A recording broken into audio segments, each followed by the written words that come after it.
ई बार मतलब ऐसा न कहल जा सका है कि एकदम निर्णय हो गई चुनाव से पहले। ई बार टक्कर के मुकाबला है, आम आदमी पार्टी भाजपा दोनों में कांटे के टक्कर है।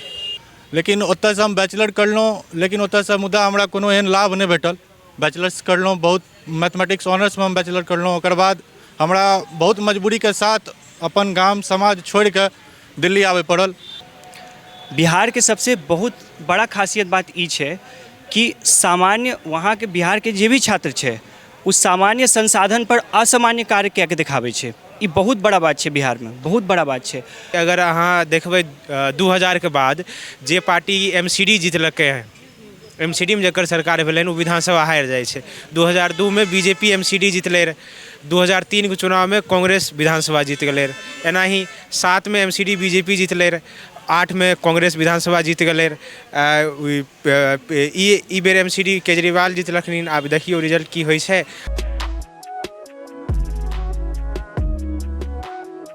हम नितेश झा अहाँ सबके स्वागत अछि मिथिला टॉकीज में। एखन हम सब दिल्ली के साउथ दिल्ली के न्यू फ्रेंड्स कॉलोनी में स्थित कम्युनिटी सेंटर CC में छी। ई कालका जी विधानसभा के अंतर्गत अबै छै। एतऽ जहन हम सब घुमै छलिए तऽ किछु छात्र भेटलखिन, युवा भेटलखिन जे अपने उम्हरसँ बिलोंग करै छथिन, तऽ हुनका सबसँ बात करबै। की नाम है अहाँके? अनीश कुमार। एतऽ कतऽ रहै छियै? जुलेना विलेज में। की कऽ रहल छियै एतऽ? अभी तो हमारी PhD चली थी जामिया से सोशल वर्क में। कतेक दिन से छियै मतलब एतऽ? दिल्ली में तो तकरीबन 10 साल से रही थी, बाकी जुलेना में पिछले 2 साल से यही। ग्रेजुएशन कतऽ से भेलै? ग्रेजुएशन और मास्टर दोनों हमार भेले यहाँ DU से। वहाँ DSSW से मास्टर कैली और पहले CIC है, वहाँ से ग्रेजुएशन होलै। तो दिल्ली चुनाव की लागि रहल बेर माहौल अहाँके? ई बार मतलब ऐसा न कहल जा सका है कि एकदम निर्णय हो गई चुनाव से पहले। ई बार टक्कर के मुकाबला है, आम आदमी पार्टी भाजपा दोनों में कांटे के टक्कर है। मतलब की चूक भेलै जे बेर कांटा के टक्कर केला कि पिछला बेर हम देखलिए 7 गो पर समेट देने रहे? चूक भे गई कि जौन वादा के साथ केजरीवाल जी उम्मीद के साथ अले हल पूरा नेशनल पॉलिटिक्स में, तो ओकरा पर एक तरह से पानी फिर गई। और बाकी जैसे पार्टी दूसरा काम करी थी ओकरे में से एक तीसरा पार्टी आम आदमी पार्टी बन गई ना, तो ओकरा में कोई बहुत विशेष ना रह गई आम आदमी पार्टी में, तो ओकरो भी वैसे चुनाव लड़ पड़ती जैसे बाकी पार्टी लड़ी थी। की कारण रहलै जे बिहार में आके पढ़ाई लिखाई नहीं भेल? ओतऽ के यूनिवर्सिटी के की स्थिति छै, शिक्षा व्यवस्था के की स्थिति छै, पर किछु ओकर कारण है कि हमनी जब 90 बॉर्न ही ना, तो 90 के दशक में जब भी जन्म ले रही ओकर बाद अब तो नहीं के पता होता कि 2005 तक का स्थिति हल। तो गांव में आदमी महफूज ना हली, मन एक तरह से वहाँ आप रही ना सकल, तो पढ़ाई तो बहुत दूर के बात है। पहले तो सर्वाइवल के बात रहा है ना, तो ओकर चलते हमने पहले पटना चल गई, एक तरह से माइग्रेट हो गए अपन गाँव से। और बाद में फिर हम नेतरहाट चल गई, वहाँ से स्कूली शिक्षा होती, मतलब वहाँ प्राइमरी एजुकेशन भी हमारा ना लगली, हम पेरेंट्स को ना लगली होती कि वहाँ वैसा मिल सके जैसा हमारा लेवे के चाहिए। तो हम उस कारण झारखंड चल गई, वहाँ रांची से थोड़ा सा दूर है नेतरहाट, वहाँ से स्कूली शिक्षा होली, फिर वहाँ से दिल्ली आ गई। दिल्ली में किछु एहन लगे जो तू से आयल छी तऽ भेदभाव टाइप के किछु भऽ रहल है चाहे किछु? ना, संजोग से हमारे साथ तो ऐसा कुछ ना होले कि व्यक्तिगत रूप से हम कह सके कि हमारे साथ भेदभाव होले। बाकी हमारे साथ बहुत लोग हथी जिनका इस सब के शिकार हुए पड़ली, तो बहुत दुखद भी है, लेकिन हमारे साथ ऐसा तो कुछ ना होली आज तक, संजोग कह सकूँ। बिहार में कन चल रहा है BPSC आंदोलन खूब छात्र कर रहल छथिन, वही पर की अहाँ के दृष्टि है? BPSC के जो आंदोलन चली थी पिछले 1 महीने से, तो हम तो जो छात्र के मांग है, अगर हम जेन्यून छात्र के मांग की बात करी तो उस सब के मांग बहुत जेन्यून ऑथेंटिक है, ओकर पर सरकार के विचार करे के चाहिए। और साफ साफ पता चलता है कि आयोग के नाकामी की वजह से ये जो पेपर लीक और धांधली, चूँकि परीक्षा के सबसे जो एक मुख्य उद्देश्य रहे वो पारदर्शिता हो भाई ना, कि ओकरा परीक्षा के अपना जो गरिमा है, परीक्षा के अपना जो सैंक्टिटी है ओकरा मेंटेन करके चाहिए। जहाँ ओकरा पर आँच आबा ही तो वही नहीं रह गई, जब तो छात्रों के विश्वास कैसे होती। एगो पॉलिटिकल पार्टी जो नया नया बनल है उनका बहुत हस्तक्षेप छला कि अब उठ गए था धरना पर से, की लग रहा है मतलब कैला उनका किसी लाभ के कारण या फिर सही में साथ देवे कारण एक विद्यार्थी होने के नाते की केना देखे छे प्रशांत किशोर जी के? यहाँ प्रशांत किशोर के जब शुरुआत में इस आंदोलन से जुड़ल थी तो हमरा लगली कि वो छात्र के साथ हती, लेकिन कुछ उनका भी हमरा लगे टैक्टिकल भूल होली उनका से एक दूगो लेकिन बाद में उनका रियलाइज भी होली तो बाद में फिर देखबहू कि लगातार गांधी मैदान में गांधी मूर्ति के सामने बैठल थी बहुत लंबा समय तक। तो उनका तो अभी पॉलिटिक्स में अपना बेस बनावे के ही ना, तो बेस बनावे के ही तो वही हिसाब से अपना करी थी बच्चा के साथ, चूँकि उनका कैडर बिल्डिंग भी होती है, युवा मिली थी एक साथ एक जगह पर, तो एक से बढ़िया का चाहिए। वो दावा करे छथिन जे एहि बेर विधानसभा चुनाव जो होवला छै बिहार में 25 में, एहिमे सब सीट पर जे हमर विधायक जीतत, की एहिमे लागि रहल है? तोरा याद हो तो 2014 में अरविंद केजरीवाल लड़ली हल ना, तो का नतीजा होले तो जान ही रहल हुए। लेकिन प्रशांत किशोर थोड़ा सा अलग है, चूँकि ओकरा आंकड़ों के समझ है, आंकड़ा से खेले आवा है, तो वो अगर ऐसा कही थी ना तो ये तो हमरा मुश्किल ही मानना कि वो सब सीट जीतते। लेकिन ये जरूर है कि ओकर वोट बेस जरूर काफ़ी हद तक बढ़ते और वही चाही थी। अभी हमार नाम भेल चेतन। कतऽ से लिया? हम बेसिकली छी सुपौल जिला से, प्रतापगंज निवासी। तऽ कतेक दिन से दिल्ली में रहै छी? दिल्ली में हम 2.5 साल भए गेल यऽ। हम मास्टर्स करे लए एलहुँ यऽ जामिया। इससे पहले कतऽ रहिए? ऐसे पहले हम बैचलर करलहुँ यऽ पटना साइंस कॉलेज से, पटना यूनिवर्सिटी से। किस एहन दिक्कत भेल अखड़ल जे मतलब ओतऽ रहिते तऽ बेसी बढ़िया रहिते? नहीं शिक्षा व्यवस्था तो सबके जानल गप छै कि बिहार में की शिक्षा व्यवस्था के स्तर छै। हम बिहार के सबसे टॉप यूनिवर्सिटी में पढ़लहुँ, जकरा ऑक्सफोर्ड ऑफ ईस्ट कहल जाइत रहे, पटना यूनिवर्सिटी। आब तो सब जाने छै कि की हाल छै पटना यूनिवर्सिटी के, की व्यवस्था छै ओतुका। लेकिन ओतऽ से हम बैचलर करलहुँ, लेकिन ओतऽ से मुदा हमरा कोनो एहन लाभ नहीं भेटल। बैचलर्स करलहुँ, बहुत मैथमेटिक्स ऑनर्स में हम बैचलर करलहुँ। ओकर बाद हमरा बहुत मजबूरी के साथ अपन गाम समाज छोड़ के दिल्ली आवे पड़ल अपन मास्टर्स के लिए। अब एतऽ आबि के अगर जामिया JNU जकाँ इंस्टीट्यूशन अगर नहीं रहतिए तो बुझियो कि हम गरीब आदमी के बच्चा छिए, तो केना हम एतऽ पढ़तिए। जामिया जकाँ JNU जकाँ जे यूनिवर्सिटी जे कम पैसा में हमरा सबके जे सुविधा देलक दिल्ली, ओहि लेल हम बहुत अभिभूत छी। तो ओतऽ के लेल की कहबै जे अपना उम्हर एना केला नहीं छै? एहिमे तो बहुत राजनीतिक पार्टी के बुझियो कि साजिशे छै कि हमरा सबके बढ़े ला आगू नहीं बढ़ल दे रहल छै कहीं भी कोई भी तरीका से। आइ देखियो कि हम अगर अपने यूनिवर्सिटी के गप करी, पटना यूनिवर्सिटी के गप करी, तो मुदा ई गप छै कि NIRF रैंकिंगों में हमर यूनिवर्सिटी अप्लाई नहीं करे छै। 2000 आइ के बात नहीं कर रहल छी, 2000 ईस्वी से NIRF रैंकिंगों में नहीं आबै छै हमर सबके कोनो यूनिवर्सिटी। बिहार के कोनो एहन यूनिवर्सिटी नहीं छै जे NIRF रैंकिंग में टॉप 100 में स्थान लाबै छै। पटना यूनिवर्सिटी के बाद किछु दिन LNMU अहाँके 3 साल में डिग्री देने रहे, बाकी सबके हाल अहिना खस्ता छै। जी बिल्कुल एहने छेबे करेगी। जना कि मान के चलियो पहले 5 साल कार्यक्रम चलते रहे, बहुत हद तक आब कुछ हद तक सुधार भेलै है। कुछ यूनिवर्सिटी 3 साल में डिग्री देलकै है, जेना पटना यूनिवर्सिटी भेलै, LNMU का अहाँ नाम कहलिए। तो ये 2टा यूनिवर्सिटी आब 3 साल में बहुत मुश्किल से दे दै छै। लेकिन बाकी जितना भी यूनिवर्सिटी छै पटना बिहार के, कोई भी यूनिवर्सिटी उठा लिया, वो 5 साल से नीचा में अहाँके डिग्री नहीं देत। मतलब छात्र के जीवन वो बर्बाद कए दै छै, कतहु के नहीं छोड़े छै। हम सब पटना यूनिवर्सिटी में पढ़लहुँ, तैँ लए 3 साल हमरा डिग्री मिलल, तब जाके हम एतऽ जामिया में एलहुँ। एतऽ 2 साल के डिग्री बुझियो कि 2 साल से पहले खत्म कए दै छै। तो ई सब सुविधा छै, छात्र के आगू बढ़े के मौका दै छै दिल्ली। की नाम भेल अहाँके? हमर नाम कुणाल झा छै। कतऽ रहै छी एतऽ? यहाँ तो हम सुखदेव बिहार में रहै छी, लेकिन एना हम छियै मेनली मुंगेर से। कतेक दिन भेल अहाँके मुंगेर छोड़ला?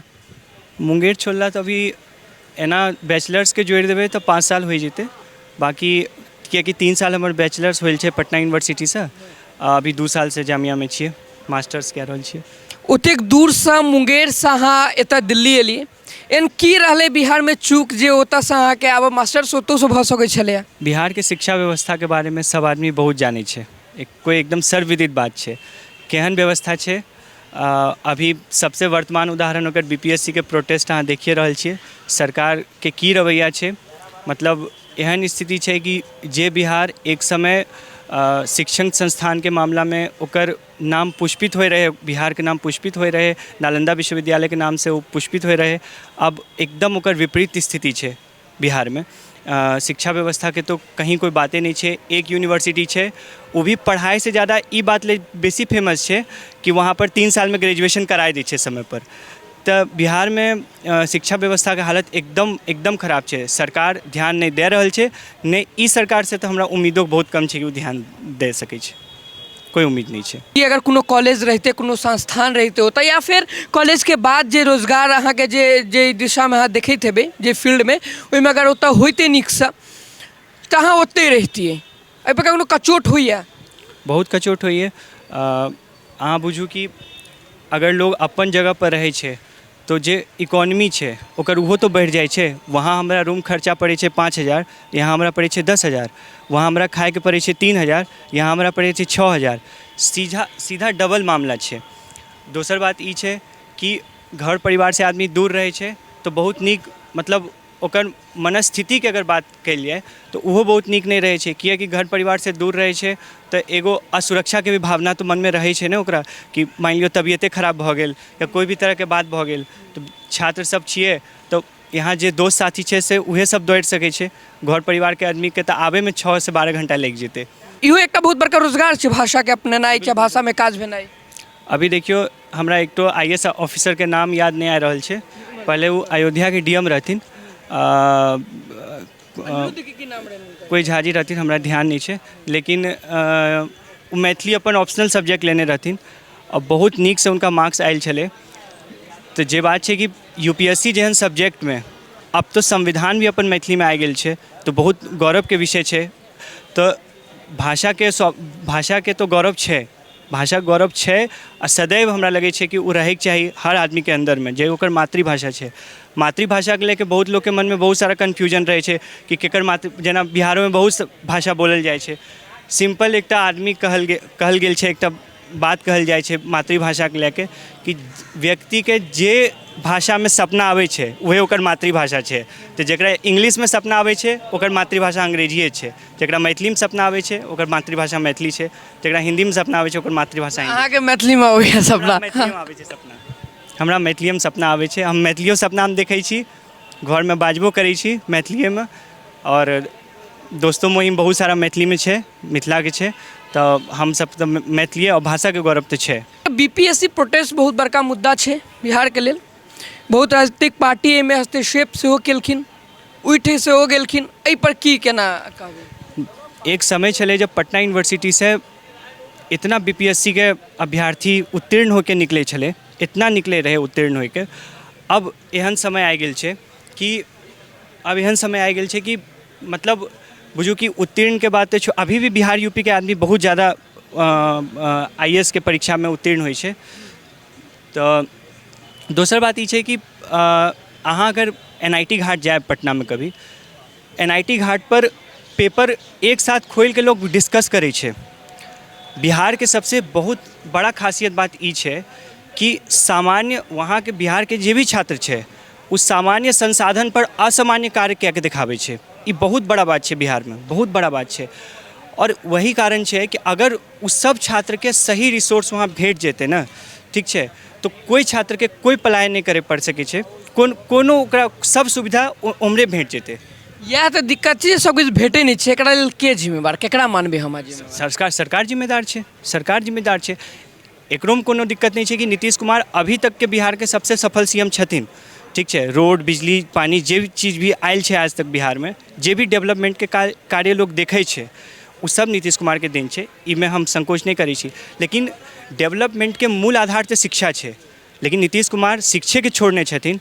BPSC के अभ्यर्थी इतना समय से प्रोटेस्ट कए रहल छै, कोई ध्यान दे वाला नहीं छै। रोड पर मतलब एना अभ्यर्थी पड़ल छै, लगे छै कि बिहार के शिक्षा व्यवस्था फुटपाथ पर छै, एहन स्थिति छै। तो एकदम सुधार तो होइके चाहिए। और हमरा लगे छै कि दोसर एक तो और भी कारण छै कि अभ्यर्थी के साथ भी एक समस्या छै। इस सब छात्र के भी समझे के चाहिए, बात के बहुत जरूरी छै कि सब प्रोटेस्ट करे छै, सड़क जाम करे छै, बुझू कि BPSC ऑफिस के बाहर धरना दै छै, या जे भी प्रॉब्लम होइ छै, रेलवे जाम करे छै। NTPC में देखबे केने रहिए कि केहन भेल छलै। लेकिन सबसे बड़ा जे दिक्कत छै कि अहाँ अगर देखब तो वोट कोई नहीं दै छै जाके। हर जगह तो शामिल छै लेकिन मतदाता सूची नहीं छै। हम अहाँ से पूछे छी, अभी अहाँ जितना युवा से जाके मिलब, पूछू अहाँ कितना के पास वोटर ID कार्ड छै, अहाँ के भेटत कि मतलब 10 में से 8 के पास वोटर ID कार्ड नहीं छै, मतलब अपना उम्र के। हाँ, अपना उम्र के। तो मेन तो वही छै, खाली आंदोलन करे से नहीं होइ छै। आंदोलन के सही रूप में परिणित लोग तभिए कह सकै छै जब सरकार बदल दे, ठीक छै ना। अब सरकार तभिए बदले छै जब लोग वोट देल जाइ छै। आ वोट तो वोटर आई डी कार्ड, मतदाता सूची में नाम अगर नहीं केकरो छै तो ओकरा वोटर आई डी कार्ड बनवा के ओकरा वोटिंग में शामिल होइके चाही। ज़्यादा से ज़्यादा युवा अगर वोटिंग में शामिल हेतै तहने जाके सरकार के भी समझ में आ सकै छै कि ओकर की गलती ओ कयने छै, ओकरा केना सुधार अगला नेक्स्ट टेन्योर से ओ सुधार भी ओकरा ले जे छै ओकरा प्रयास भी कए सकै छै। एना तो खाली आंदोलन कए के अहाँ हो सकै छै अपन बात मनवा देबै, लेकिन सरकार केना बदलतै? सरकार के बदले ले तो अहाँके वोटिंग प्रोसेस जे होइ छै ओकरे में शामिल होय पड़त अहाँके। की नाम भेल अहाँके भाई? हमर नाम शशांक भेलै। कतयसँ छियै? हमे खगड़िया के अलौली से छियै। कतेक दिन से रहि रहल छियै तऽ? यहाँ 1.5 साल से रह रहल छियै। की करै छियै? यहाँ बैचलर हम कह रहल छियै मास मीडिया में जामिया से। जामिया से मास मीडिया बैचलर कर रहल छी तऽ जेना चुनाव छै नजर पूरा रखने हेबै, की लागि रहल है दिल्ली में? हाँ, ई बेर चुनाव जेना पिछला 2 बेरा में आम आदमी पार्टी क्लीन स्वीप कए गेलै रहे। जेना 2015 में 70 गो में से 67 गो सीट जीत लेलकै रहे, पिछला बेर 62 गो जीत लेलकै। ई बार तो ओहन नहीं लगे छै। ई बार मामला टाइट छै, केजरीवालो के खिलाफ एंटी इनकम्बेंसी छै। कुछ मुद्दा छै ग्राउंड पे ओहो काम कए रहल छै, जेना सफाई के मुद्दा भेलै, ओकर बाद भ्रष्टाचार के मुद्दा जे केजरीवाल खुदे एंटी करप्शन के प्रोडक्ट छथिन, लेकिन उनको पर ई बार भ्रष्टाचार के मुद्दा लग गए हन। ओकर बाद साफ सफाई, प्रदूषण, गंगा के सफाई, ई सब मुद्दा ई बार काम कए रहल छै। नाली जे गली छै उ सब टूटल छै, ई सब मुद्दा काम कए रहल छै। मेन बात छै कि ई बार एमसीडीओ में आम आदमी पार्टी के सरकार भए गेलै हन, तो लोकलो मुद्दा हुनका सामना करल पड़ि रहल छै आम आदमी पार्टी के, ई बात छै। और एक ई अगर अहाँ देखबै 2000 के बाद जे पार्टी एमसीडी जीतलकै हन, एमसीडी में जकर सरकार भेलै वो विधानसभा हारि जाइ छै। 2002 में बीजेपी एमसीडी जीतले रहे, 2003 के चुनाव में कांग्रेस विधानसभा जीत गए रहे। एना ही 7 में एमसीडी बीजेपी जीतले रहे, 8 में कांग्रेस विधानसभा जीत गए रहे। ई बेर एमसीडी केजरीवाल जीतलखिन। आब देखियो रिजल्ट की होइ छै। अगर पहिलुका 17 के एमसीडी बीजेपी जीतले रहे, 20 में हारि गेलै रहे। मुख्य मुद्दा जे अहू बेर छै आनो बेर रहै छै तऽ फ्री वाला जे चीज छै, जेना बिजली भऽ गेल, बस भाड़ा भऽ गेल महिला के लेल, ई सब छै। लेकिन एकटा भाई एखन एही ठमन बाजि रहल छलखिन जे विद्यार्थी के नहीं लाभ भऽ रहल छै अथी सब। एहि पर कहियो किछु जेना मतलब 200 यूनिट दऽ रहल छै तऽ अहाँ से किछु लाभ होइए? नहीं, 200 यूनिट जो फ्री बिजली दे रहल छै वो मकान मालिक सब अपन खातिर रखे छै। विद्यार्थी के 8 रुपये या 10 रुपये पर यूनिट बिजली बिल के हिसाब से विद्यार्थी से पैसा ले लै छै। ना पानी फ्री मिलै छै, ना बिजली फ्री मिलै छै। यहाँ कुछ उ सब मकान मालिक अपना खाता में रख लै छै, विद्यार्थी कुछ नहीं भेटै छै। ई छै। यहाँ की कहै छलै अहाँ कहियो तऽ? नहीं, विद्यार्थी के तो और बेसी पैसा लै छै ई सब बिजली वाला सब। हाँ, सब जगह अहूँ सब खूब लैया तऽ अहूँ रेंटे पर रहै छी ने, तऽ कहै नहीं छै जे फ्री देने छै? नहीं, मकान मालिक से नहीं कहै छै हम लोग फ्री किया है, सरकार किया तो कहाँ भरता है बिल। जे यहाँ मकान मालिक सब छै, हमें विद्यार्थी छियै, एक रूम के 6,000 रुपया लै छै, 6,000 रुपया पर महीना, जो बहुत छै। जे कि ओकरा ई सब पर सरकार के नियंत्रण करे के चाही कि विद्यार्थी कम से कम 6,000 मतलब ओते रुपया नहीं लेके चाही, कम करे के चाही, ताकि विद्यार्थी के सहूलियत हो पढ़े में। होइत ने मन में जे की केनो हम सब जे ओतऽ से अहाँ के एतऽ आबऽ पड़ल, अतौ हमरा सबके एहने हाल भऽ रहल है। हाँ, सरकार पर तो वहाँ के सरकार पर तो रोज छेबे करले। वहाँ ना ठीक से शिक्षा छै, ना स्वास्थ्य छै, ना और कुछो छै ठीक से। शिक्षा के क्षेत्र में यहाँ हमे एलिए हन पढ़े खातिर, तो क्वालिटी एजुकेशन खातिर एलिए हन। बिहार में हमरा ठीक से अच्छा शिक्षा नहीं मिल पहले, तभी हमें यहाँ एलिए हन क्वालिटी एजुकेशन खातिर। लोग इलाज करबै खातिर यहाँ आबै छै। अब एम्स में यहाँ आबै छै इलाज करबै, यहाँ के सरकारी हॉस्पिटल में इलाज करबै आबै छै। अब कुछ साल पहले हमरा याद नहीं छै ठीक से, केजरीवाले जी कह देलखिन रहे कि बिहार के लोग यहाँ आबै छै मुफ्त में इलाज करबै खातिर, बोझ छै दिल्ली पर। तो बिहारो के सरकार को सोचे के चाही कि दोसर स्टेट में इलाज करबे जाए छै, वहाँ के सरकार कहे छै तो कम से कम अपनो आत्मग्लानी होए के चाही, अपनो वहाँ अच्छा कॉलेज हॉस्पिटल ये सब बनबे के चाही हर क्षेत्र में। अब देखिए हर क्षेत्र में या प्रमंडले बाज नौग प्रमंडल छै, नौग प्रमंडल में एगो 500 बेड के बढ़िया हॉस्पिटल बनाए दे के चाही, बढ़िया विश्वविद्यालय बनाए देते या कॉलेज बनाए देते। बिहार के बच्चा तब यहाँ कथी प्लान करके अतै, फैक्ट्री खोल देते तो मजदूर जहाँ आबै छै काम करे खातिर ले 300-400 दिहाड़ी पर काम करे छे। बिहार यहाँ 400 पर करे छे, बिहार में अगर 300 मिलते तो वहीं काम करते, क्या कि वहाँ मातृभूमि छे। मजबूरी में लोग आवे छे यहाँ काम करे, इस सब पर सरकार के ध्यान देके चाहिए, लेकिन सरकार ध्यान दै छै नहीं वहाँ पर। अब दरभंगा एम्स के सेहो शिलान्यास भेलै है, कहिया भऽ रहल छै है ना, कहिया से भऽ रहल छै, कहिया तक हेतै कोई पता नहीं है। आ मोदी जी तो एक बार कहियो देलखिन कि दरभंगा एम्स में बनाए दिलिए, तो एहि पर विवादो काफ़ी भए गेलै, लेकिन फिर मोदी जी करलखिन एम्स के शिलान्यास। आब कहिया बनै छै, कहिया कंप्लीट होइ छै, वो सेंट्रल गवर्नमेंट के भेलै।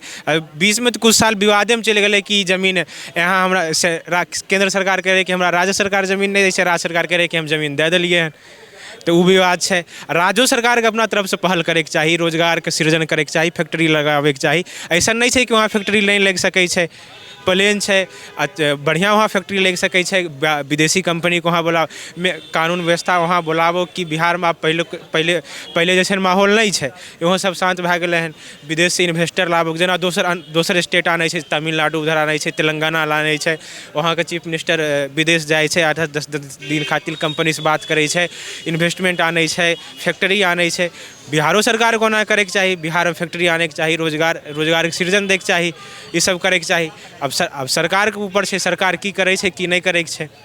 एगो और चीज कहूँ अहाँ शशांक बाबू, जे अहाँ के जे गृह मतलब गाँव जे अहाँ के गाम जे वही ठमन से अहाँ सब जे अगर इलाज आनंद फानंद में कतौ जा पड़ैत हैत, केकरो इमरजेंसी केस आबि गेलै तऽ कतऽ जाइत हेबै? वहाँ से हमरा अब हमर जिला खगड़िया पड़े छै, लेकिन इलाज बढ़िया इलाज करे ले हमरा बेगूसराय जाए के पड़े छै।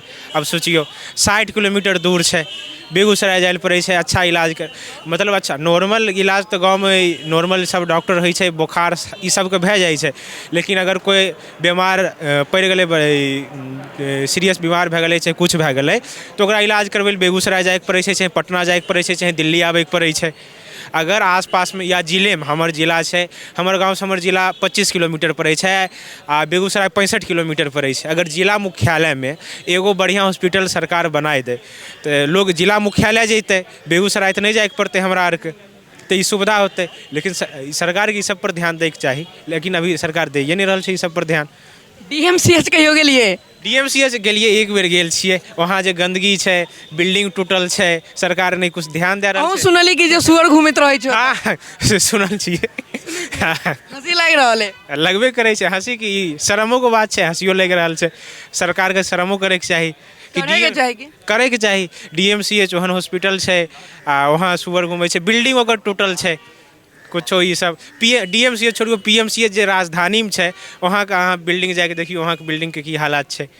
ई पेशेंट जे छै वो की कहै छियै, वो आगू में ओसरा पर सब सुतल रहै छै, अपन ई गद्दा बिछा के। पर्यटन में दरभंगा पर्यटन का अच्छा केंद्र, वहाँ दरभंगा महाराजा के किला है, ओकरा पर अगर सरकार ध्यान दे तो पर्यटन का अच्छा केंद्र बन सकै छै, वहाँ लोग घूमे जा सकै छै। ओकर बाद मधुबनी में जो कोन पैलेस है नाम, हाँ राज पैलेस, ओकरा पर अगर सरकार ध्यान दे, कुछ फंड दे तो अच्छा ई हो सकै छै। हमरा ई जयमंगलागढ़ है, कांवर झील है, ई सब पर सरकार ध्यान दे, ई मतलब अच्छा राष्ट्रीय स्तर की घूमे का जगह बन सकै छै। पर्यटनों की संभावना बिहार में बहुत है, लेकिन सरकार ध्यान दे तब न।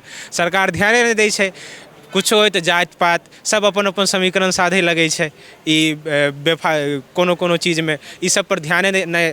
बेसिक मुद्दा जे छै शिक्षा, स्वास्थ्य, रोजगार, ई पर सरकार के ध्याने नहीं दै छै। शिक्षा से एगो और चीज हमरा क्लिक केलक दिमाग में, जे अहाँ एतऽ कतऽ पढ़ि रहल छी? जामिया में, सेंट्रल यूनिवर्सिटी छै अपनो ओतऽ की सेंट्रल यूनिवर्सिटी छै? हाँ कुछ छै, नाम गिनल चुनल छै, गिनल चुनल छै, बाकियो जगह में इससे बेसी नहीं छै, लेकिन ओतऽ के प्रभावी छै, ओतऽ से बच्चा जे निकलै छै ओके काज रहै छै, रैंकिंग हाई रहै छै। अपना उम्र के स्थिति पर प्रकाश कनिए डालियो। अपन सेंट्रल यूनिवर्सिटी है कि ना, अब जना एक महात्मा गांधी सेंट्रल यूनिवर्सिटी है, central university of south Bihar है, तो ये सब वह NIRF रैंकिंग में की कहियो हाँ 100 रैंकिंग तक में सब नहीं आवे छै, तो NIRF रैंकिंग रहल छै, क्वालिटी एजुकेशन ये सब के नहीं मिल रहल छै, तो ये सब पर ध्यान देके चाहिए। प्रोफेसर सब नहीं छै, ओहिमे प्रोफेसर के कमी छै, गेस्ट फैकल्टी कुछ रह के सरकार पढ़वाबै छै। बातचीत हम कऽ रहल छलियै, बीच में एकटा चाचा भेंट भेलथि, ओहो अपने उम्र के छथिन, जहन देखलखिन मैथिली में बात होइ छलै, मिठास रोकलखिन हुनका, ओहो बात करे ले एलखिन। अब हम सब हुनका से बात करबेन। की नाम भेल अहाँके? बच्चा के पढ़ाबै छी दरभंगा में। अच्छा, हमर भाई एकटा कस्टम में रही, दोनाइर में डेरा रखने छै, तो वही रूम में रहे छै, बच्चा सब दुनू ATI करी। नाम की भेल? हमर नाम बैजनाथ मंडल, कतऽ घर अइ? खैरी मधेपुर लग। अच्छा, कतेक दिनसँ रहै छै एतऽ दिल्लीमे? दिल्लीमे तऽ 6 महीना भए गेलै, आब जायवला छी। हमरा तऽ भोट हेतै तै बेर जेबै गाम। तऽ वोट लेते उत्सुक छियै, होबोके चाही। हरेक व्यक्ति जे देशमे छै सबके वोट देनाइ हुनकर हक छै, देबक चाही। तऽ अहाँके लाभ एहिसँ की भेटल? सबसँ कऽ देबै महज कांग्रेसके नहि देबै आ नहि आम आदमी पार्टीके देबै। एहि दूटासँ हमरा आरके नफरत यऽ। केना? भन्ने 70 सालमे एकटा रोड नहि बनेलकै। जे रोड मार्केट हमर जाइ छलिए तऽ भरि साथी गर्दन पानिमे, आ एखन बीजेपी रोड बनेलकै हन तऽ 5 मिनट नहि लगै छै। ई कोन जिलाके बात छै? ओ मधुबनी जिला भारतमे सबसँ नम्हर पुल बनि रहल छै, भेजासँ सुपौल डायरेक्ट। तऽ अहाँ मतलब खौझायल छियै ककरा पर? कांग्रेस पर, आम आदमी पार्टी पर? कैला? जे काज गछि लै छै आ काज नहि करै छै। कहै छलै जेना कोन कोन कार्य गछि कऽ नहि केलक? साफ विद्यार्थी कहलक ने, साफ सफाई जमुना जी का हॉस्पिटल और एको गो काम केलकै। महिलाके टिकट, बस महिलाके टिकट नहीं लगे छै, मर्दके टिकट लगे छै। अपने एतऽ की करै छी? हमरा आरके तऽ जे काज भेटल गृहस्थ वाला से केलहुँ अपन। तऽ ओतेक दूर से एलहुँ हैं तऽ गृहस्थ वाला तऽ अपनो उम्र भऽ सकैत रहे। 22,000 रुपया कमा रहल छी, 20-22,000 कमा रहल छी। तऽ ई तऽ ओतौ कमा सकैत रहिए, तऽ एना की नहीं छै जे ओतऽ नहीं भऽ पाबि रहल है? तब बच्चाके नहीं ने पढ़ा सकै छलिए ओतऽ। तऽ बच्चा तऽ ओतहि पढ़े अहाँके, मतलब पाइ ओतऽ ओतेक नहीं भऽ पायत जे बच्चा पढ़ा सकबै। ताहि दुआरे अहाँ एतऽ अबै छी। तऽ लगे जे सरकार मतलब किछु करितै तऽ अबितियै? अगर सरकार ओतऽ रोजगार दऽ दी तऽ अहाँ दिल्ली अबितियै? से तऽ फैक्ट्री 2-4 गो खोलि दे तऽ बिहारक लोक नहीं एतै एम्हर। नहीं एतै? ना। अहूँ नहीं एबै? मतलब कुल मिला कऽ मजबूरीमे एतऽ आबि रहल छी। हाँ, टोटल मजबूरिएमे लोक एम्हर आबि रहल छै। आ बिहारक लोक नहीं अबै तऽ बहुत स्टेट खाली भए जेतै। जेनाकि पंजाब एलियै ने, पंजाबमे उपजा बाड़ी हेतै, फेर जमीन झाझर बनि जेतै। बिहारिए लए कऽ छै पंजाबके उपजा। ओतऽके सरकारके की कहबै? सर जेना चुनाव होला छै, बड़ा उत्सुको छी वोट देबै लेल, तऽ सरकारके की कहबै अहाँ? इएह मांग सब रखबै आब। रखबै? हम अछि अहाँके? शालिनी। अतै रहै छै? यहीं रहती हूँ मैं तो। की कऽ रहल छी एतऽ? मैं यहाँ पीजी कर रही हूँ जामिया मिलिया इस्लामिया से। बिहार मतलब कतऽ घर दुआर, कतऽ गाँव घर? बिहार से हूँ मैं, वैशाली। तऽ एतऽ जेना एलियै, लड़की छी एतऽ, तऽ एतेक दूर एलियै, एतऽ कोनो दिक्कत भेल आइ तक? नहीं, सेफ्टी सिक्योरिटी एंड जो इंडिपेंडेंसी की बात कही जाती है उसको लेकर के दिल्ली मुझे अब तक ठीक लगा है, मेरे लिहाज से अगर मैं देखूँ तो। लेकिन एहन की चीज छै, एहन की कमी छै बिहार लगमे जे अहाँ अपन घर दुआर छोड़ि कऽ, है ना, ओ क्षेत्र छोड़ि कऽ, बिहार एकटा स्टेट छोड़ि कऽ एतऽ एलियै दिल्लीमे पढ़ऽके लेल? ई चीज तऽ ओतौ भऽ सकैत रहे, तऽ एहि पर कहियो सोचलियै जे मतलब एना कैला छै जे हमसब एतेक दूर एलहुँ? नहीं नहीं, ऐसी कोई बात नहीं है कि हमारे स्टेट में पढ़ाई नहीं है, वो आंकड़े हैं या फिर जो भी है वो भी एक सच्चाई है। लेकिन बिहार में पढ़ाई नहीं है या फिर वहाँ पे से बच्चे पढ़ के कुछ नहीं कर सकते हैं, इसमें एक धारणा बन गई है लोगों की। हम वहाँ से भी पढ़ के कुछ ना कुछ बेहतर ही करते हैं। वहाँ से भी बच्चे BPSC UPSC पढ़ के निकालते हैं, अदर जॉब भी करते हैं, प्राइवेट सेक्टर में भी अच्छी मतलब पोजीशन पे वो काम करते हैं। हम लोगों का यहाँ अपने शहर से यहाँ आना किसी अपॉर्चुनिटी को लेकर के भी होती है कि दिल्ली में आना और दिल्ली में रह कर के पढ़ना, ये मेरा पर्सनल ओपिनियन था। ये नहीं था कि बिहार में अपॉर्चुनिटी नहीं है, वहाँ पे मैं नहीं पढ़ सकती, वहाँ पे भी रह के मैं पढ़ सकती थी और अपॉर्चुनिटी वहाँ पे भी थी मेरे लिए। की नाम भेल अहाँके? अंजेश कुमार। कतऽ घर अइ? कतऽ घर अइ? बिहार के लखीसराय बढ़ैया से आते हैं। की एतऽ कतेक दिन से छियै? यहाँ पे तो पिछले 6 महीना से है। की केहन लागि रहल अइ? दिल्ली तो बढ़िया है, बिहार के मुकाबले हर एक क्षेत्र में देखें तो बढ़िया ही है, क्योंकि वहाँ पे जैसी शिक्षा की जो व्यवस्था है उससे तो कम से कम दिल्ली तो बढ़िया है। इस कारण से दिल्ली पलायन करना पड़ गया हम लोग को। फिर एतऽ रहनाइ सहनाइ केना रहै छै, खाना पीना केना होइए? खाना पीना तो कुछ घर से सामान लेके आ जाते हैं, फिर बाकी खरीदते हैं और यहीं पे खाते हैं और बनाते भी हैं। लेकिन यहाँ का यही एक मतलब थोड़ा गलत लगता है कि जैसे दिल्ली सरकार बोलता है कि हम 200 यूनिट बिजली मुफ्त देते हैं, लेकिन छात्रों के लिए वैसा कुछ नहीं है। छात्रों से 8 रुपये यूनिट, 10 रुपये यूनिट चार्ज किया जाता है। पानी का 300 रुपया, 200 रुपया पर हेड लिया जाता है। तो ये गलत है, कहीं ना कहीं इसको सरकार, जो दिल्ली का सरकार है, इस पर थोड़ा गहराई से काम करे, वो ज़मीनी स्तर पे आके थोड़ा काम करे, ताकि छात्र जो बाहर से आ रहे हैं तो उन पे थोड़ा सा कुछ पड़े, उन प्रभाव हो सके उनके ऊपर।